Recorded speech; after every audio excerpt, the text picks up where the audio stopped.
24 hours a day, doctors, nurses, and technicians battle against the clock to save the lives of unknown victims of devastating accidents and violent crime. What you're about to see is not a recreation. It's one story from the late-night shift at R. Adams Cowley's Shock Trauma Center in Baltimore. Howard County 911, do you need the police, fire department, or an ambulance? We need medical emergency and police. There's a terrible accident on Flowery Quarter and Carroll Mill. Howard County 911. Yeah, somebody's laying on the ground, looks quite injured. Rescue alarm 3-1, station 3, engine 5-1 alerted for personal injury and accident.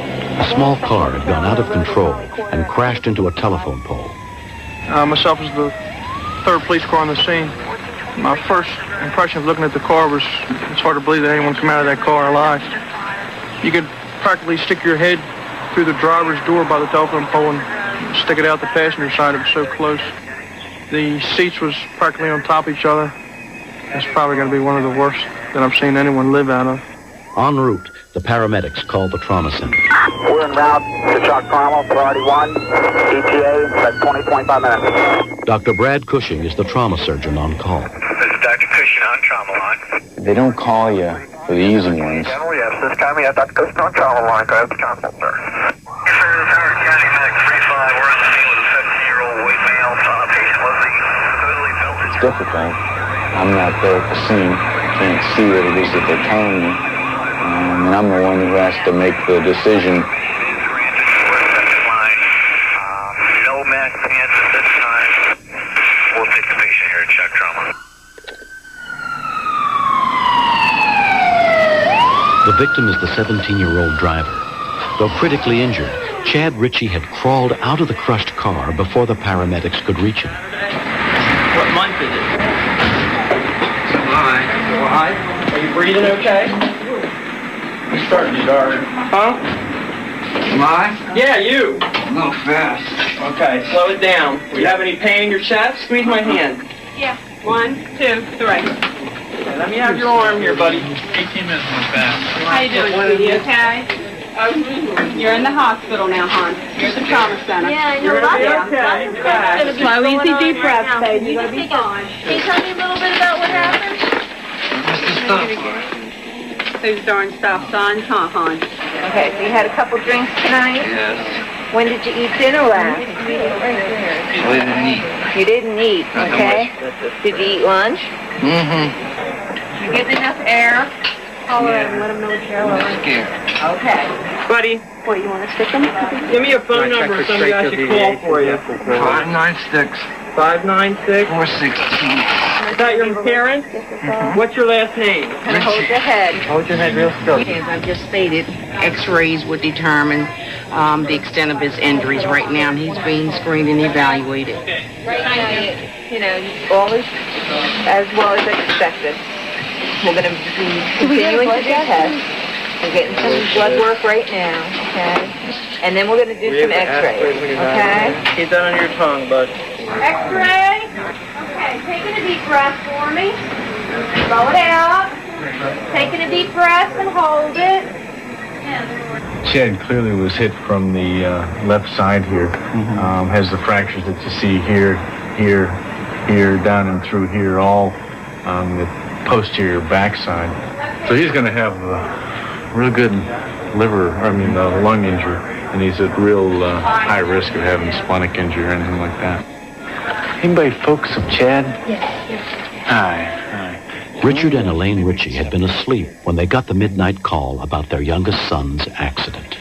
Yeah, he's okay, but we've got some work to do, and I need to talk to you about some stuff. Okay. I'm Dr. Cushing. Hi, your mom? Yeah. Go ahead, have a seat. I'm going to go a little quick because I have to go right back up. We're taking him to the operating room. He has some broken ribs. He has some blood around the lung. That's going to be all right. He does have some internal bleeding inside the abdomen, and that's why we're going to the operating room right now. Oh, God, is he going to be okay? Can't promise you anything at this point. Oh, God. Yeah. Can I see him?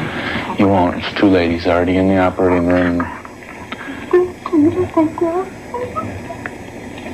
I apologize for rushing, but I gotta get back up there with him. He's holding his own right now just fine. Okay? Your folks' job is to kind of hold tight for us, okay? Okay, we'll keep you posted on anything that changes. Yeah. Okay. You okay? Okay.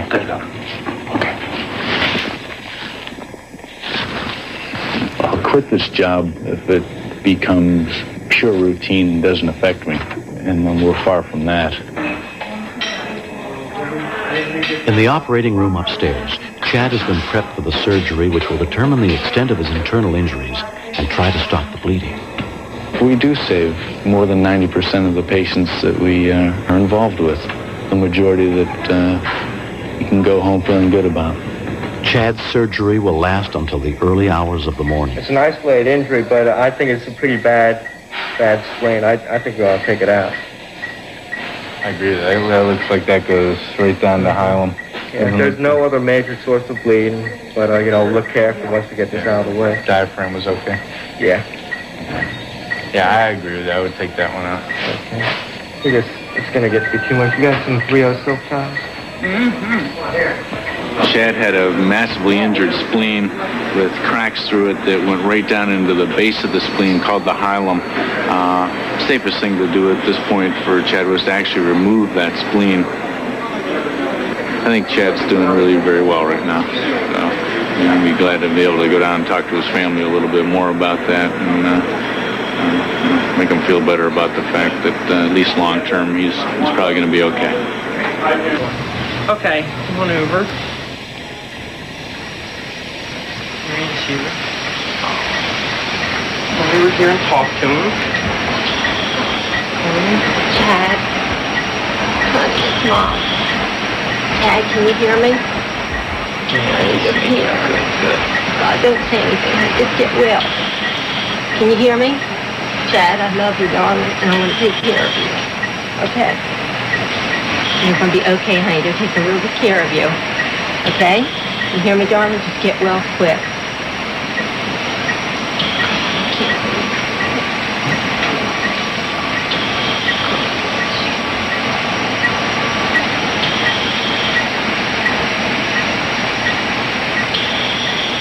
Our role in treating Chad is to treat not just his injuries, but also to try and treat the fact that he'll be out driving again someday, and it's our hopes that he won't drink and drive again. You want to write something? It's my own Chad. I told you before, people make mistakes, okay? Honey, don't blame yourself. Just be thankful that you're alive. I am. I wouldn't put the blame now on someone else, because as soon as they see you be here with a teenager, who's going to get blamed? I said, I hope you kids understand. Here's a good friend got hurt. Is the one beer that important? Stupid. Don't even drink and drive. Don't even... It's stupid. This bottom line is stupid. This time, Chad Ritchie's broken bones will mend, and life will go on without a spleen. I'm looking forward to just having things get back to normal again, having us fight over trivial things, seeing his friends come back and forth, hearing the phone ring, and not having to say Chad's in the hospital. That's what I'm looking forward to, things going back to normal, because normal, the way it was, looks pretty good now. Next.